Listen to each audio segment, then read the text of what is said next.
नवे प्रेमाचे भाग शेवट. सौरभ त्याच्या घरी निघून गेला. थोड्या वेळाने त्याचे आईबाबा आलेत. सीमाताईचं त्यांच्याशी जुजबी बोलणं झालं. पुढच्या हप्त्यात लग्न करायचं. सौरभच्या आईबाबांनीही संमती दिली. हे ऐकताच सियाच्या काळजात धस्स झालं. सौरभचे आईबाबा निघून गेल्यावर सियाने यंत्रवत घरची कामं आटोपली. आईला औषधे दिली आणि वर तिच्या रूममध्ये झोपायला आली. रात्र बरीच झाली तरीही सियाला झोप येत नव्हती. ती सारखी या कुशीवरून त्या कुशीवर झोपण्याचा प्रयत्न करत होती. डोक्यात विचारांची सिरमिसळ सुरू होती.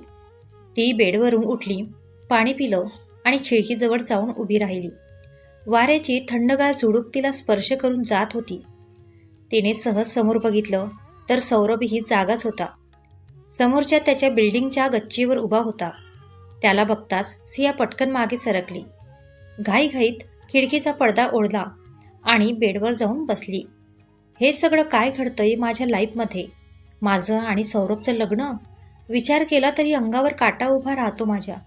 दरवेळी मला समजून घेणारा सौरभ यावेळी असा का वागतोय? पण तो जे म्हणाला, दुसऱ्या कुणाशी लग्न करण्यापेक्षा माझ्याशीच कर, यात काय चुकीचं बोलला तो? पण मला लग्नच करायचं नाही हे का समजून घेत नाही तो? पण मला लग्न का करायचं नाही? ऋषिकेशमुळे? नाही, त्याला डिवोर्स दिला तेव्हाच माझा आणि त्याचा संबंध संपला. पण जर ऋषिकेश परत आला मला न्यायला तर? बाय, खोटी आशा नको ग बाळगू. त्याचं तुझ्यावर प्रेम नव्हतंच कधीच. मग का तू त्याची वाट बघते? त्याने तुला एकदाही अडवलं नाही ना? कधी प्रेमाची कबुली दिली पण नाही. मग कुठल्या आशेवर तू त्याची वाट बघते? ठीक आहे, जर त्याला माझी गरज नाही तर मलाही त्याची गरज नाही. असा विचार येताच सियाला ऋषिकेशचा राग आला. तिने मनात ठरवलं की ती आता सौरभशी लग्न करणार. सियाने लगेच तिचा फोन घेतला आणि सौरभला फोन केला. सियाने तिच्या आणि सौरभच्या लग्नासाठी होकार कळवला आणि फोन ठेवला. त्याचबरोबर न कळत तिच्या डोळ्यात अश्रू आले. सौरभ आज मुंबईला परत आला. आज ऋषिकेशही खूप खुशीत होता. ऑफिसचं काम आटपून तो सियाला परत आणण्यासाठी सियाच्या घरी जाणार होता. म्हणून तो घाईघाईने काम आटपत होता. तितक्यात त्याच्या कॅबिनच्या दारावर नॉक झालं. May I come in sir? Yes, असं म्हणत ऋषिकेशने डोकं वर करून बघितलं तर समोर सौरभ उभा होता. अरे सौरभ, तू ये ना, बस. कधी आलास आणि कशी आहेस तब्येत आता काकूंची? ऋषिकेशने विचारलं. आज सकाळीच आलो आणि काकू बऱ्या आहेत आता. घरी आले. ओके, बाकी सगळे कसे आहेत तिथे? ऋषिकेशला सियाविषयी विचारायचं होतं, पण डायरेक्ट तिचं नाव कसं घेणार, म्हणून त्याने सगळे कसे आहेत असं विचारलं. सगळे बरे आहेत सर. सौरभच्याही ते लक्षात आलं, पण त्यानेही मुद्दाम सियाचं नाव घेतलं नाही. ओके, मला काही सांगायचं होतं तुला सौरभ. ऋषिकेश एक्सायटेड होत म्हणाला. मलाही सांगायचं आहे सर, सौरभ बोलला. बरं, आधी तू सांग मग, हसत ऋषिकेश म्हणाला. सर, मला 15 दिवसाची रजा हवी आहे. रजा? पण का रे? सर, माझं लग्न ठरले. अरे वा, अभिनंदन. कोण आहे मुलगी? हो, थँक्स सर. तुम्ही तिला ओळखता सर? ओळखतो? अच्छा, पण कोण? सिया. सौरभने सांगितलं. काय? जळता निखारा कोणीतरी कानात टाकावा असं ऋषिकेशला झालं.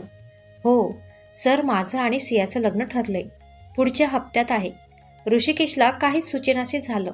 हे ऐकून तो एकदम शॉक झाला. सिया, ती तयार आहे? एवढेच वाक्य ऋषिकेशच्या तोंडून बाहेर पडले. हो सर, ती तयार आहे. सर, मी आजपासूनच रजा घेतोय, पण तुम्ही लग्नाला नक्की या सर. असं म्हणून सौरभने ऋषिकेशची हँडशेक करायला हात पुढे केला. पण ऋषिकेश अजूनही भानावर नव्हता. सर, येतो मी. सौरभ पुन्हा बोलला. हो ये.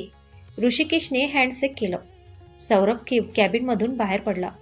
ऋषिकेशला काही सुचेनासे झालं. सगळं संपलं. इतकी घाई का केली सिया? माझ्यासाठी थांबली सुद्धा नाही तू? येत होतो ना मी तुला घ्यायला. इतके दिवस वाट बघितली, अजून थोडे दिवस बघितली असती ना ग. का वागलीस तू असं? का? I hate you Siya, I hate you. त्याने टेबलावर पडलेल्या सर्व वस्तू इकडे तिकडे फेकून दिल्या आणि टेबलवर डोकं ठेवून रडू लागला. ऋषिकेशच्या फोनची रिंग वाजली. रुधिराने फोन केला होता. खूप कष्टाने ऋषिकेशने रुधिराचा फोन उचलला. हॅलो भाई, झालं का आवरून तुझं? मी तुझी बॅग रेडी केली आहे, तू लवकर घरी ये आता. ऋषिकेश काहीच बोलला नाही. दादू, हॅलो दादू, काय झालं? बोल ना. संपलं, सगळं संपलं रुधी. 1 मिनिट. काय? सगळं संपलं? अरे सांग तरी. रुधी, सिया लग्न करते. काय? असं अचानक? कोण बोललं तुला? तिचा फोन आला होता का? आणि कोणाशी करते ती लग्न? रुधी, ती सौरभसोबत लग्न करते. ऋषिकेश म्हणाला. काय? अरे पण का? मला नाही माहीत रुधी, पण सगळं संपलं आता. ऋषिकेश बोलला. काही संपलं नाही दादू, लग्न ठरलंय, फक्त झालं नाही ना अजून. रुधिरा म्हणाली. म्हणजे सिया आपली आहे आणि तिला परत मिळवण्यासाठी शक्य ते सगळं करायचं आपण. हरू नको दादू, हिम्मत ठेव. तू तिला भेटून तर ये, बघ काय म्हणते ते. हो रुधिरा, मी तिला भेटेल, सांगेल तिला माझं प्रेम आहे तुझ्यावर, मला सोडून जाऊ नको. ती नक्की ऐकेल माझं. मी तिला परत मिळवण्यासाठी एक प्रयत्न नक्की करेल. मी आजच जातो तिला भेटायला. येस दादू, ये. हुई ना बात? ये लवकर घरी मग. बॅग रेडी आहे तुझी. ठेवते मी फोन आता. Bye bye. ऋषिकेशने फोन ठेवला. एक आत्मविश्वास त्याच्यात आला होता. त्याला आता लवकरात लवकर सियाला भेटायचं होतं. सियाच्या घरी लग्नाची लगबग सुरू झाली होती. फार बडेजाव न करता साध्या पद्धतीने लग्न करायचं ठरलं होतं. फक्त सौरभच्या घरचे आणि सियाच्या घरचे, बस इतकेच. सियाच्या लग्नामुळे ती सोडून घरातील सगळेच खुश होते. सियाच्या बाबांना तिची तगमग समजत होती, पण सीमाताईच्या इच्छेपुढे त्यांचा नाईलाज होत होता. नुकताच त्यांना हार्ट अटॅक येऊन गेला, त्यामुळे सियाच्या बाबांना अजून कुठलंच रिस्क घ्यायचं नव्हतं. म्हणून सगळं कळत असूनही ते गप्प होते. सियाला अजूनही वेडी आशा होती की काहीतरी चमत्कार होईल आणि हे सगळं थांबेल. दारापुढे गाडीचा आवाज झाला की सिया धावतच जायची. कदाचित ऋषिकेश आला असेल तिला न्यायला, पण फक्त निराशा पदरात पडायची. सगळं तर सोडून आली आहे मी मागे, मग का पुन्हा त्यात गुंते? ऋषिकेशला माझी गरज नव्हतीच कधी, म्हणून तर आला नाही ना तो अजून मला न्यायला. सिया स्वतःशीच बोलत होती. सिया विचारात असतानाच दारावरची बेल वाजली. सिया, दार उघड ग, सौरभ आला असेल. आज तुम्हाला खरेदीसाठी जायचं होतं ना, त्यासाठीच आला असेल तो. सीमाताई किचनमधून सियाला म्हणाल्या. हो आई, बघते मी. असं बोलून सियाने दार उघडलं. एका क्षणासाठी तिचा विश्वासच थांबला होता, कारण समोर ऋषिकेश उभा होता. कोण आहे ग? आला का सौरभ? सीमाताई बोलत बोलत बाहेर आल्या. सियाचे बाबा सोफ्यावरच बसलेले होते. ऋषिकेशला बघताच ते उठून उभे राहिले. अरे ऋषिकेशराव, तुम्ही या ना. सियाचे बाबा ऋषिकेशला बघून म्हणाले. ऋषिकेशला बघताच सीमाताईचा राग उफाडून आला. का आला तू इथे? कोणी परवानगी दिली तुला आत येण्याची? जा, चालतं हो इथून. सीमाताई म्हणाल्या. अगं सीमा, शांत हो आधी, सियाचे बाबा बोलले. सिया तर अजूनही पुतळा बनाल्यासारखीच उभी होती. ऋषिकेश आत आला. त्याने हातातील बॅग खाली टाकली आणि तो सीमाताईच्या पायाजवळ बसला. काकू, तुमचा राग मान्य आहे मला. चुकलो मी, माफ करा मला. मी सियासोबत असं वागायला नको होतं. काय करू काकू? आई ना खूपच लवकर सोडून गेली मला. डॅडने आम्हाला वाढवलं, प्रेम दिलं, पण आईची कमी भरू शकले नाही ते. आज आई असती ना तर तिने कान पकडून सांगितलं असतं मला माझं नेमकं कुठे चुकतंय ते. ती असती तर कदाचित ही वेळ आलीच नसती. पण काकू, आता मला माझी चूक समजली आहे. थोडी उशिराच कळली, पण फक्त एकदा मला मुलगा समजून माफ करा काकू. मी तुम्हाला प्रॉमिस करतो की यानंतर कधीच असं वागणार नाही. सियाच्या आईच्या डोळ्यात अश्रू आले. त्यांनी ऋषिकेशला उभं केलं. ऋषिकेश, तुझ्या हातून चूक झाली, ती तुला समजली, पण आता वेळ निघून गेली रे. तू खूप उशीर केलास. सियाचं लग्न ठरलं आहे सौरभशी. सीमाताई बोलल्या. मला माहीत आहे ते काकू, पण तरीही मला माझ्या नात्याला एक संधी हवी आहे. ऋषिकेश सियाजवळ गेला. तिच्या डोळ्यात आलेले अश्रू त्याने पुसले. सिया, मी आलोय ग तुला न्यायला. मला माहीत आहे खूप त्रास दिला ना मी, खूप छळलो तुला. तू देशील ती शिक्षा मी भोगायला तयार आहे, पण एकदा मला माफ कर प्लीज. ऋषिकेश सियाच्या डोळ्यात बघत म्हणाला. सिया, खूप प्रेम करतो ग मी तुझ्यावर. तुझा विश्वास नाही बसत ना, पण हे खरं आहे. मलाही माहीत नाही कधीपासून तू माझ्या मनात बसली. तू जवळ होती तेव्हा लक्षातच आलं नाही की मी किती गुंतलो आहे तुझ्यात. पण जेव्हा तू दूर गेली तेव्हा कळलं तुझं माझ्या आयुष्यात असलेलं स्थान. मी तुझ्याशिवाय जगू नाही शकत ग. माझं खूप प्रेम आहे तुझ्यावर. सिया, येशील ना तू आपल्या घरी परत? मला एकदा संधी देशील ना ग? मी कधीच तुला दुखावणार नाही. फक्त एकदा माफ कर मला. तो बोलता बोलता ऋषिकेशच्या डोळ्यातच पाणी आलं. सियाला तर काहीच सुचत नव्हतं. फक्त डोळ्यातून अश्रू मात्र वाहत होते. जे शब्द ऐकण्यासाठी तिचे कान आतुर झाले होते, ते शब्द आज तिच्या कानी पडले. तिचं प्रेम आज व्यक्त हाकेच्या अंतरावर तिची वाट बघत उभं होतं. पण सिया अजूनही निशब्द होती. सिया, बाळा माफ कर त्यांना आता. सियाचे बाबा सियाला म्हणाले. तितक्यात सौरभ तिथे आला. समोर ऋषिकेशला बघून त्याला रागच आला. कोण कोणाला माफ करणार आहे आणि कशासाठी? सौरभने विचारलं. सौरभला बघून सिया घाबरली. सगळा प्रकार इतक्या अनपेक्षितपणे घडत होता की काय बोलावे ते कोणालाच सुचत नव्हतं. शेवटी सियाचे बाबाच हिम्मत करून बोलले. सौरभ, झालं गेलं विसरून जाऊया आपण सगळे, कारण ऋषिकेशराव सियाची माफी मागायला आले आहेत तिथे. माफी? तेही सियाची? डिवोर्स झालाय ना तुमच्या दोघांचा. आता तर सियाशी काहीच संबंध नाही उरला. मग का पुन्हा पुन्हा तिच्या आयुष्यात येतोय तू ऋषिकेश? सौरभ थोडा वैतागलाच. ठीक आहे सिया, कर त्यांना माफ. लवकर हा ड्रामा संपव आणि चल माझ्यासोबत. आज आपल्याला लग्नाच्या खरेदीसाठी बाहेर जायचं आहे. सौरभने लगेच सियाचा हात धरला. थोडा जोरातच दाबला त्याने. सिया कडबडली. सौरभ, काय करतोय?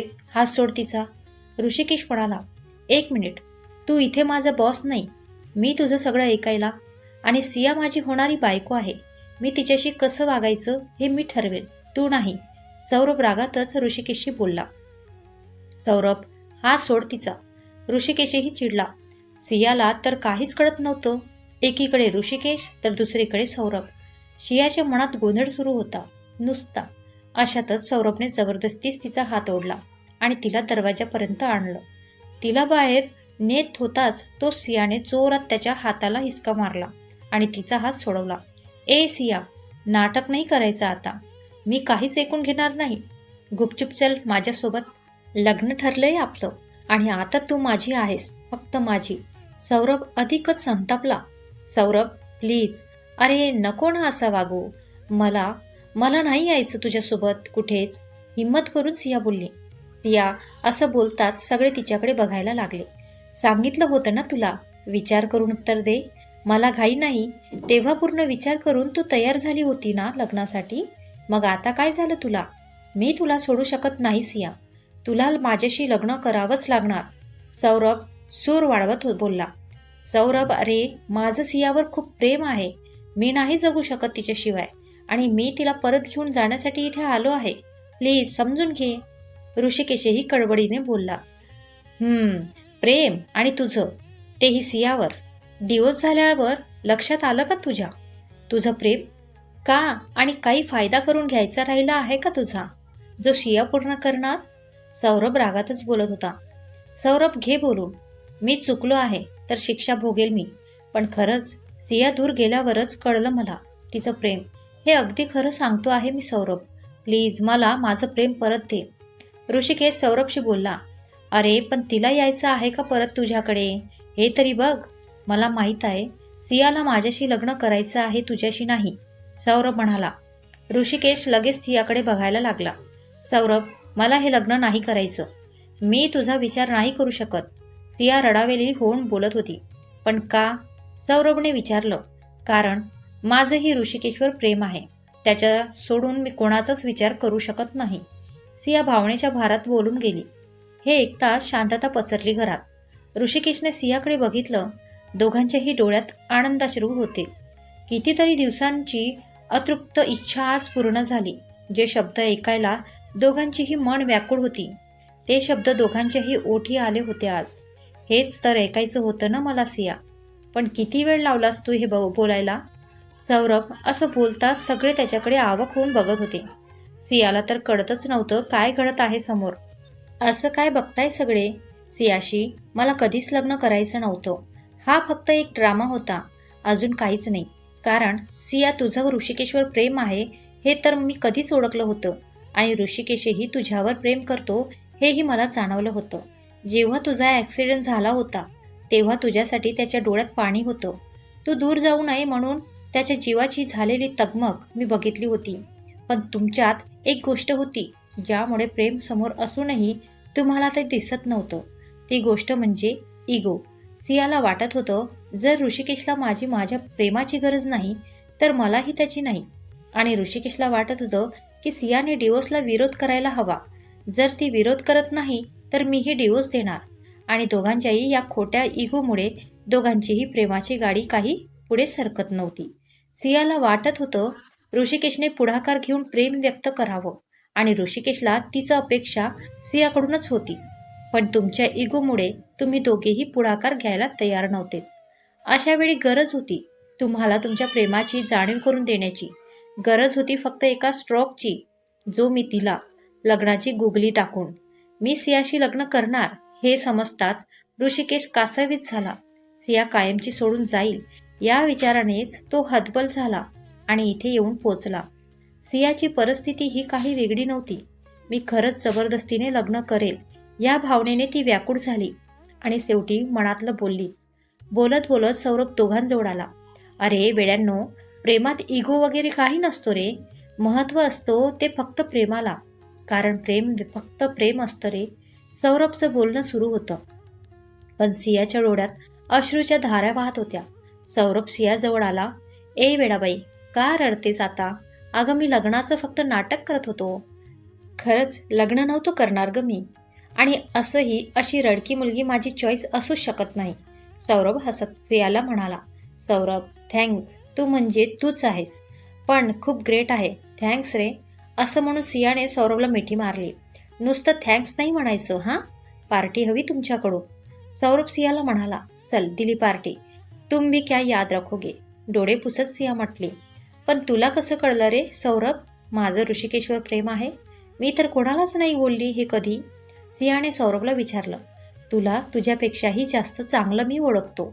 अगं लहानपणी तू काही न सांगताही जर लेटरचं सत्य मला कळू शकते तर आता तुझ्या डोळ्यातले भाव मला कळणार नाही का? तुझं मन ऋषिकेशमध्ये गुंतलं आहे हे मला समजणार नाही का सिया? एकच तर मैत्रीण आहे ना माझी, आणि तीही अशी वेडी, त्यामुळे तिला सांभाळावंच लागेल ना मला.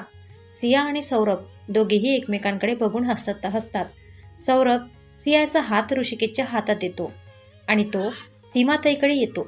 काकू, मला माफ करा. तुमच्या भावनांशी खेळलो मी, पण हे करणं गरजेचं होतं. त्या दोघांनाही त्यांच्या प्रेमाची जाणीव करून देणे आवश्यक होतं. मला माहीत आहे माझा मार्ग चुकला, पण प्लीज मला माफ कराल ना काकू. सौरभ दोन्ही हात जोडून खाली मान घालून सीमाताई समोर उभा राहिला. सीमाताईंनी मायेने त्याला जवळ घेतलं आणि नेहमी सुखी राहा असा आशीर्वाद दिला. तितक्यात रुधिरा आणि सुरेश रावही तिथे आले. अरे रुधी, डॅड तुम्ही इथे? ऋषिकेशने विचारले. हो मग, माझी वहिनी नाराज होऊन इथे आली होती ना, तिला मनवायला यायला नको का? रुधिरा हसत हसत सियाला कडे भेटली. ऋषिकेश, सौरभनेच बोलावून घेतलं आम्हाला इथे. त्याने लग्नाचं नाटक केलं आहे हे सगळं आम्हाला आधीच माहिती होतं. सौरभला खात्री होती की त्याच्या या प्लॅनमुळे तुम्ही दोघेही एकत्र याल आणि तुम्ही एकत्र येण्याचा तो आनंद सोहळा आम्ही आमच्या डोळ्यांनी बघावा अशी त्याची इच्छा होती. म्हणून आम्ही इथे आलो आणि तुम्हा दोघांना एकत्र बघून खरंच खूप खुश झालो मी. सुरेशराव म्हणाले. ऋषिकेशकडे तर शब्दच नव्हते बोलायला. त्याने हात जोडून सौरभला थँक्स म्हटलं, पण सौरभने लगेच ऋषिकेशचे हात खाली केले आणि त्याला जवळ घेतलं. ऋषिकेश सियाकडे आला आणि म्हणाला. सिया चल आता आपल्या घरी जाऊ. ऋषिकेश, मी तुझ्यासोबत नाही येऊ शकत. सिया म्हणाली. काय? अगं पण का? ऋषिकेश आणि इतरही सर्वजण शॉक झाले. मी येईल, पण माझी एक अट आहे. सिया, अट? कुठली अट? ऋषिकेश, तुला माझ्याशी पुन्हा लग्न करावे लागेल. पुन्हा लग्नाच्या शपथा घ्याव्या लागतील. पण यावेळी पूर्ण मनापासून, कुठल्याही दबावात येऊन नाही. सिया म्हणाली, अरे एवढेच ना, ठीक आहे सिया, आपण पुन्हा लग्न करू, पण यावेळी मनापासून स्वीकार करू एकमेकांचा, कारण रंग नवे प्रेमाचे झाले. ऋषिकेश हसत हसत बोलला. सौरभ आणि सियाचं लग्न ठरलं होतं. त्याच दिवशी ऋषिकेश आणि सियाचं लग्न झालं. यावेळी सप्तपदीचे 7 फेरे घेतले गेले, पण दोघांनीही ते मनापासून घेतले. मनापासून त्यांनी एकमेकांना स्वीकारले. शेवटी सियाच्या आयुष्यातील संघर्ष संपला आणि त्यांचं भावी आयुष्य नवीन प्रवास करण्यास सज्ज झाला. आणि त्या 7 फेऱ्यानंतर सिया आणि ऋषिकेश एकमेकांसमोर उभे राहिले. डोळ्यात फक्त शब्द होते, पण ओठांवर फक्त हसू. इतक्या दिवसांच्या वेदना, गैरसमज, दुरावा सगळं त्या एका नजरेत विरघळून गेलं. सियाने हळूच ऋषिकेशचा हात घट्ट धरला, जणू सांगत होती, यावेळी मी कुठेही जाणार नाही. ऋषिकेशनेही तिच्या हातावर आपला हात ठेवत डोळे मिटले, कारण आता तिला गमावण्याची भीती त्याला नव्हतीच, तर तिला जपण्याची जबाबदारी होती. सीमाताईंच्या डोळ्यात समाधानाचे अश्रू होते. आई म्हणून नव्हे, तर स्त्री म्हणून त्यांनी आपल्या लेकीला खऱ्या अर्थाने सुखी होताना पाहिलं होतं. सौरभ दूर उभा राहून सगळं बघत होता. मनात कुठलाही पश्चाताप नाही, उलट समाधान होतं की त्याच्या चुकीच्या वाटेना का होईना 2 तुटलेली मन पुन्हा एकत्र आली होती. त्याने स्वतःशीच हसत म्हटलं, काही नाती मिळवण्यासाठी नसतात, तर जपण्यासाठी असतात. ऋषिकेशने सियाच्या कपाळावर हलके चुंबन दिलं. त्या स्पर्शात वचन होतं. आता कोणतीही शंका नाही, कोणताही अहंकार नाही, फक्त साथ. सियाने त्याच्या छातीत डोकं टेकवलं आणि पहिल्यांदाच पूर्ण विश्वासाने डोळे मिटले. आज तिला खात्री होती की हा प्रवास पुन्हा सुरू होत आहे, पण यावेळी अर्धवट नाही, भीतीने नाही, तर प्रेमाने. भूतकाळ त्यांच्या आयुष्याचा भाग होता, पण भविष्य त्यांच्यासमोर उभं होतं, नवं, उजळ आणि आशांनी भरलेलं. प्रेमाला त्यांनी नव्याने ओळखलं होतं, नव्याने स्वीकारलं होतं.